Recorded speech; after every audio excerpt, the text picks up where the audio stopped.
سلام، حالتون چطوره؟ امیدوارم که خوب باشین. من غزل هستم و امروز اومدم توی این ویدیو در مورد نکته‌های مهم اپلای که باید بدونیم صحبت کنم.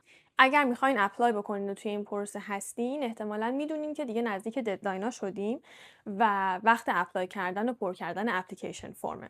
حالا پر کردن اپلیکیشن فرم یه سری مراحل داره، مثل نوشتن انگیزه‌نامه، مثل نوشتن رزومه و توصیه‌نامه یا حالا ترجمه مدارک و همه اینا که میخوام توی این ویدیو نکته‌های مهم و به درد بخور رو بهتون بگم که حتما باید رعایتش بکنید.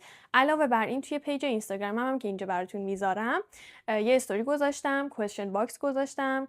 یه سری از بچه‌ها که سوالاشون رو پرسیده بودن، سوالا رو هم قراره جواب بدیم با هم دیگه. بریم که شروع کنیم.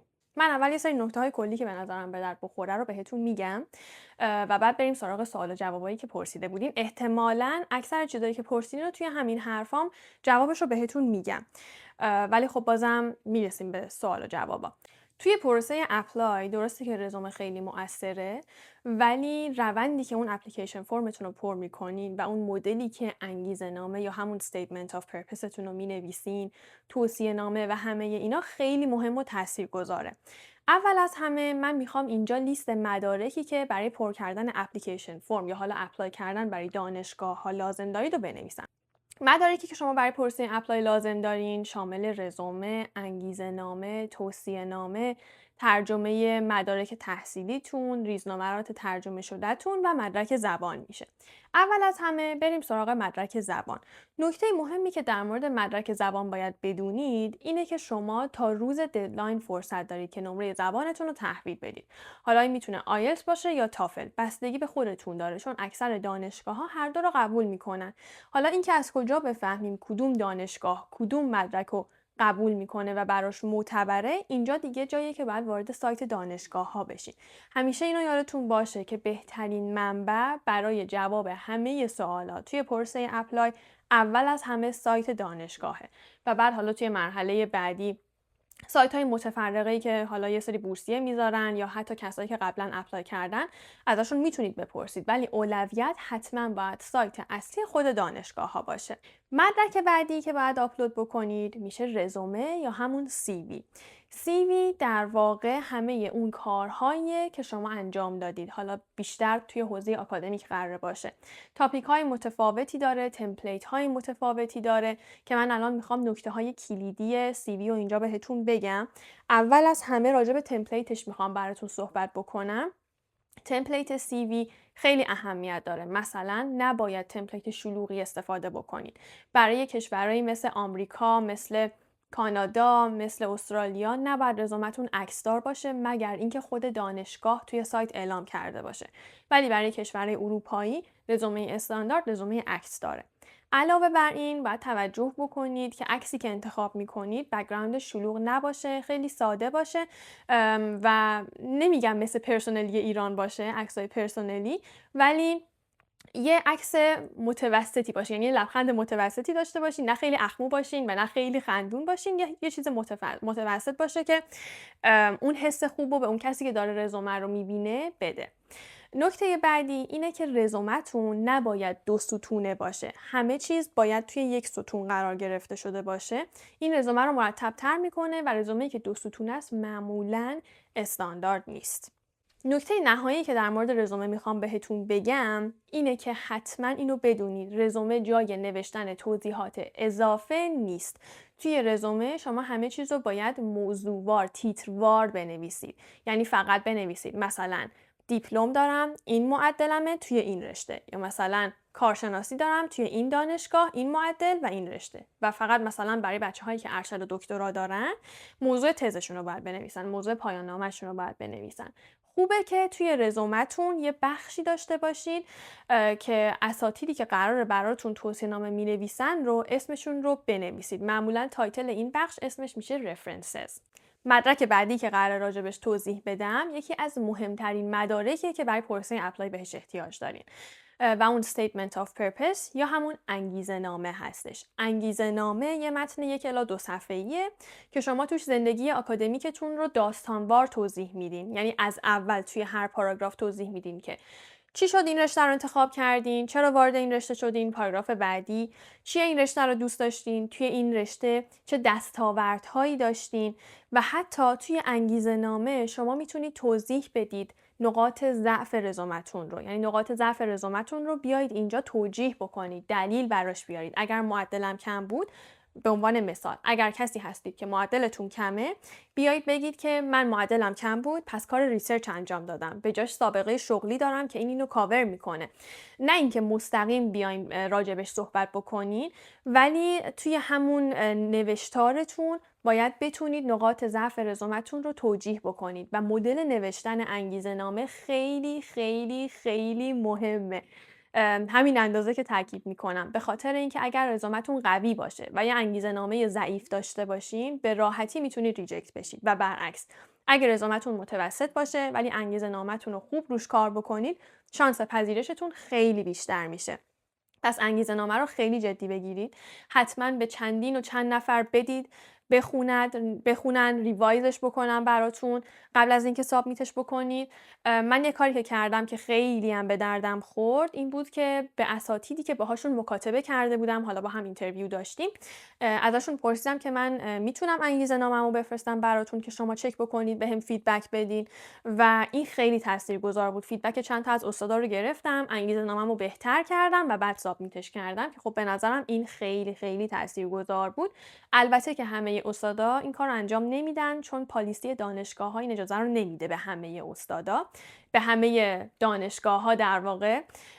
بنابراین اینم یه راه خوبیه، ولی فقط در صورتی این کار رو بکنید که از قبل با اون استاد ارتباط داشتید، یعنی باهاش مکاتبه کردید، میشناستتون، یه همچین حالتی. نه اینکه اگر استادی رو نمیشناسید خیلی یهویی برید بهش انگیزه نامه بدید. این یکم حس تقلب و یه حس خیلی نامناسبی داره، به نظرم اون اثر مثبت رو نمیذاره. مدرک بعدی که میخوام در موردش صحبت بکنم recommendation letter یا توصیه نامه هستش. شما برای دانشگاه‌های آمریکا، کانادا و استرالیا 3 تا توصیه نامه احتیاج دارین، یعنی از 3 تا استاد مختلف. ولی برای دانشگاه‌های اروپا 2 تا توصیه نامه هم کافیه، معمولاً سومی آپشناله.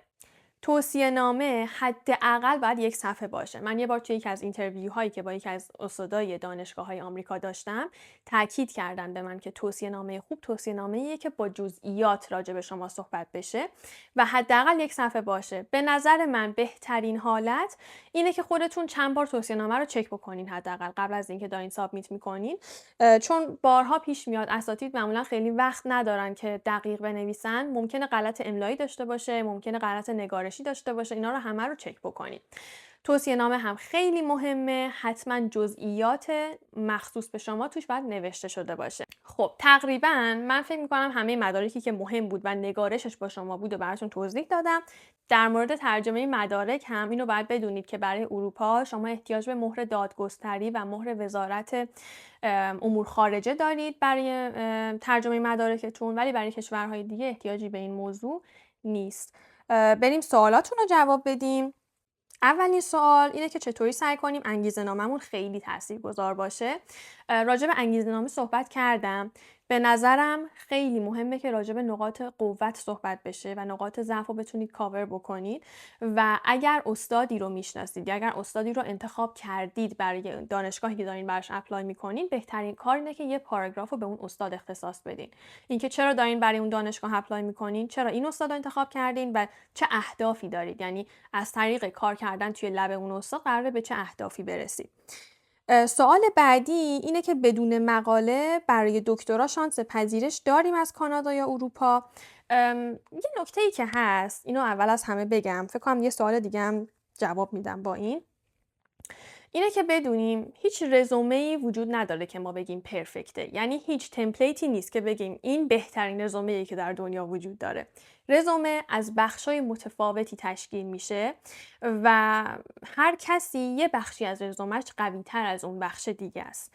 رزومه به صورت یه پکیج بررسی میشه، یعنی همه اون چیزهایی که دارین رو با هم بررسی میکنن. یکی مقاله داره، یکی سابقه کار خوب داره، یکی تکنیک خوب بلده، یکی تکنیک‌های مربوط به رشته ها، یکی سابقه داوری ژورنال داره. اینا همه تاثیرگذاره. بنابراین بدون مقاله هم میشه اپلای کرد اگر بخشای دیگه رزومتون قوی باشه.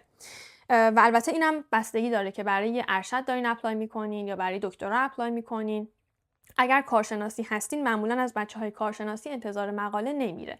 اگر تونستین برای سال بعد دارین اگر اپلای میکنین، به امسال که دیگه نمیرسین، ولی برای سال بعد به نظرم روی مقاله های کنفرانسی و مقاله های ریویو یا همون مروری کار بکنید، خیلی به نفعتونه. سوال بعدی اینه که پوزیشن دکترای فول فاند توی انگلیس برای رشته شیمی هست. اینم یه سوال خیلی پرتکراره همیشه، نه فقط حالا برای این رشته، برای رشته‌های متفاوت. اینو بهتون بگم که برای همه رشته‌ها موقعیت وجود داره توی همه دانشگاه‌ها و همه کشورها. فقط مهم اینه که رزومتون چه رزومه‌ایه. شما با رزومه میتونید پذیرش بگیرید توی همه رشته‌ها. واقعاً برای همه رشته‌ها بورسیه هست و پذیرش هم میشه گرفت. ترم 3 ارشدم و یه سری مدارکم ناقصه، مثل مدرک اصلی و نمره زبان. میتونم الان اپلای بکنم. نمره زبان خیلی مهمه. بدون نمره زبان معمولا نمیشه اپلای کرد، مگر اینکه حالا شاید یه سری دانشگاه پذیرش کاندیشنال بدن که اونم باز به نظر من تعدادشون خیلی محدوده و شانس خیلی میاد پایین. بنابراین به نظر من حتما نمره زبان رو داشته باشین و بعد اپلای بکنین، چون کسی که رزومه مشابه شما رو داره ولی نمره زبانش نمره بهتریه، قطعا اون آدم اولویت برای پذیرش دانشگاه و جزء چیزای اجباریه، چون نمره زبان ثابت میکنه که شما میتونید به زبان انگلیسی تحصیل بکنید توی اون کشور. در مورد مدارک دیگه، شما برای اکثر دانشگاه‌های دنیا فقط برای پرسه اپلای اولیه فقط به ریزنمرات ترجمه احتیاج داریم. ریزنمرات ترجمه شده در واقع، نه مدرک اصلی. بعد از اینکه پذیرش گرفتین میتونید مدرک اصلی رو بهشون ارائه بدین. ولی باز میگم این اطلاعات دقیق و همش رو کامل میتونید توی وبسایت دانشگاه‌ها پیدا بکنید. من فکر میکنم همه سوالا رو تقریبا جواب دادم. سعی کردم که نکته‌های کلیدی رو توی این ویدیو بهتون بگم. ببخشید اگه یکم تون حرف زدم، به خاطر اینکه دوست داشتم این ویدیو حوصله سربر نباشه و اون اطلاعاتی که میخوام رو سریعتر بهتون بدم که اذیتم نشید. باز اگر سوالی داشتین توی کامنت ها برام بنویسین، حتما بهشون جواب میدم. امیدوارم اگر دارین اپلای میکنین موفق باشین. اگر از این ویدیوها بیشتر دوست دارین یا دوست دارین راجع به موضوع دیگه ای اطلاعات پیدا بکنین که توی هیته اپلایه، توی کامنت ها برام بنویسین. نظراتون رو خیلی دوست دارم بدونم که بیشتر بدونم چطور ویدیویی درست کنم. توی ویدیوی بعدی میبینمتون. خداحافظ.